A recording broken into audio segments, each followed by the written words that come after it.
Live tonight from the WHAS11 night team, heavy, dense fog for a second night has its grip on Kentuckiana. As you can see from our live camera looking over the Omni in downtown Louisville tonight, we have a dense fog advisory until 1 o'clock tomorrow afternoon. We've got warm temperatures on this January night and a lot of rain still to come.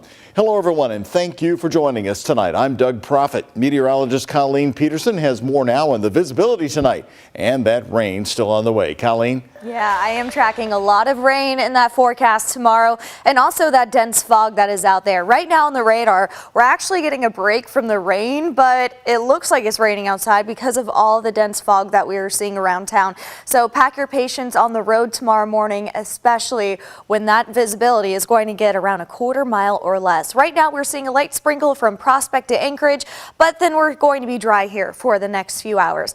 A nice little null period here in the rain. Visibility right now, half mile or less from E-Town to Bardstown, quarter mile or less in Madison right now. So Indiana is seeing the worst of the fog. So tomorrow morning, just know it's going to be foggy. Mild temperatures though in the upper 40s, and we're likely going to be seeing rain throughout the first half and second half of the day. So more rain in that forecast. 58 right now here clocking in at the airport. Almost surprised me because that's where we're expected to be tomorrow afternoon. We are barely cooling off, warmer temperatures.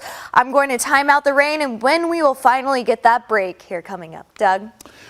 Colleen, thank you. Right now, news in 6. Metro Council member Anthony Piagentini will face a full trial on 8 different ethics violations, a trial held by his fellow council members. Also tonight, the date has been set for it. It'll start nearly 1 month from now, Monday, February 26. He's already been found guilty by the Ethics Commission. WHS 11 Night Team's Taylor Woods and photojournalist Elijah McKenzie have more on the decision to keep all 8 charges. And are we hearing from Piagentini tonight, Taylor? Well, Doug, no, we're not. I reached out to Metro Council member Anthony Piagentini, and he told me he will not comment on this until it is over. And tonight we got the chance to see that Piagentini is heading to trial after council members voted to not drop 2 of his charges. Metro Council member Anthony Piagentini is back in Metro Council Court for the second time this month, this time to see if 2 out of his 8 charges of perjury and failing to disclose will be dismissed. His attorney Brooken Smith argued the 2 charges were accusations of misconduct. Charges 7 and 8 should be dismissed because they are unconstitutional. But they're also profoundly unwise. Kent Wicker, who represents the charging committee, told the council court it is their burden to prove whether or not misconduct had occurred. The only question is, are the acts which will be proven misconduct?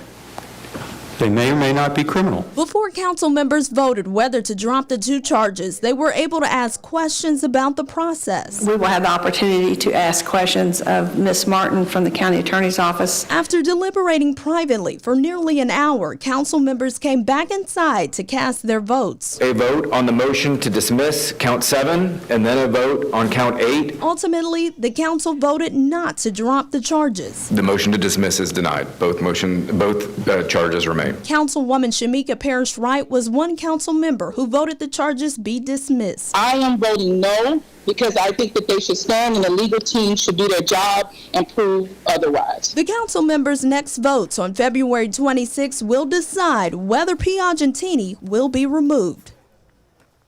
And a pretrial hearing will be before the actual trial in late February. And Metro Council President Marcus Winkler will be in contact with both parties to have a pretrial meeting. In studio, Taylor Woods, WHAS 11 Night Team on your side.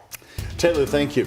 Happening this afternoon, Louisville Metro Police making an arrest in the hit and run that killed a man in Louisville's Irish Hill neighborhood that's just east of downtown. This man, 23-year-old Chris Zaringa, was booked into the Louisville jail just before 7 o'clock tonight. He's facing several charges related to the fatal hit and run at Lexington Road and Payne Street last Thursday night. Police say Zaringa was heading west on Lexington Road when he hit 31-year-old Michael Allen in the road and kept on going at about 6:30 that night. Allen was taken to U of L Hospital where he died died. Investigators say information from witnesses and video led detectives to arresting Zaringa today. A major arrest in the murder of a well-known member of the popular Louisville group Lincoln Bridge. Jeremiah Buckner, also known as Echo, was a founding member of that group. Today, this man, 20-year-old John Kennedy, was in court facing a charge of murder and robbery in Buckner's death. Court documents show Buckner was driving for Uber on January 3rd of last year when police say Kennedy approached Buckner's car and held him and a passenger at gunpoint. Surveillance video from the area later shows Kennedy and the other person running off, leaving Buckner on the ground. Family members we talked to today say they're pleased with the arrest, but add closure won't come until the violence stops across our city. It's great that we have justice, but at the same time, it's bitter because you see the very issues that my brother fought against. You know, we all of us wanted something better for our city, for people in general, just to kind of put violence behind them. The judge left Kennedy's bond at $500,000 full cash, $500,000. If posted, he'll be ordered to house arrest. He is scheduled to return to court on February 1st. All new on the WHAS 1119, the head of the Louisville Civilian Review and Accountability Board, which reviews matters involving Metro Police, announced tonight that he is now opening a department-wide investigation related to LMPD detectives. WHAS 1119's Alex Dieterer and photojournalist Aspen Hester were there as the review board, for the first time, took their meeting on the road. Designed to review complaints against LMPD, the Louisville Civilian Review and Accountability Board has been around since 2021. We're recommending a full investigation. Now, for the first time, they're taking their meetings on the road, face to face with the public. And at this meeting, the Inspector General, Edward Harness, announced a new department-wide investigation. Relating to LMPD detectives, selection, training, investigation, and caseload. It's based upon recurring themes that we hear from officers and detectives that we investigate. The board was created to increase transparency and accountability within LMPD. We've got to come and listen to the people that are involved in making decisions and doing these investigations. Margaret Mahomes lives in Louisville's Shawnee neighborhood. This board is doing something. She attends the board meetings to take notes and relay the information back to her neighbors, including the board's recent review of LMPD hiring standards and practices that were addressed. Within the past, I'd say about 2 calendar years, and I can't compare past that too much because I was in the office then. Okay. Just for perspective, over 50% of our applications were either minority or female. Do our academy classes reflect our applicant demographics? Yes. No, not necessarily. Metro Police Sergeant Justin Bickett says LMPD has identified physical requirements that may be a disparity for female applicants and created a female fitness program for recruits. LMPD is still strict on the standard of who we want patrolling our streets. It's too important. The 2023 annual report was also a topic of conversation here. Now that the board has approved the report, the Inspector General will meet with the Metro Council members one-on-one to answer any questions and get their approval. Inspector General Harness says the annual report should be available to the public within a few days. In Louisville, Alex Dieterer, WHAS 1119 on your side. The board will hold another meeting in the community in the next couple of months. The regular board meetings are every 4th Wednesday at Metro Hall. They are open to the public. Back in court today, the man at the center of the investigation the night Breonna Taylor was killed, Jamarcus Glover, was arrested earlier this week after being on the run. He missed his court date on new charges back in October and then took off. Later arrested again Monday in South Louisville on Rodman Street. He's accused of using children to help transport and sell heroin.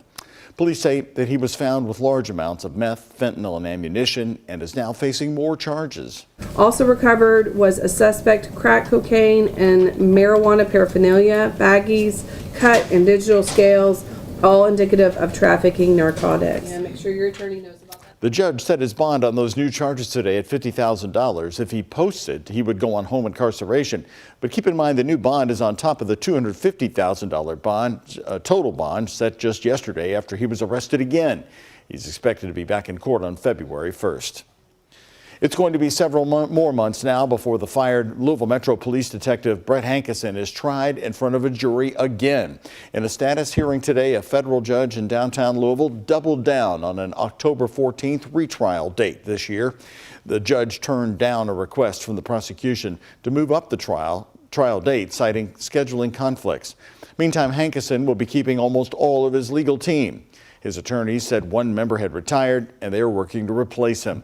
They have set another virtual hearing to finalize Henson's attorneys on March 13th, which will mark 4 years since Breonna Taylor's death.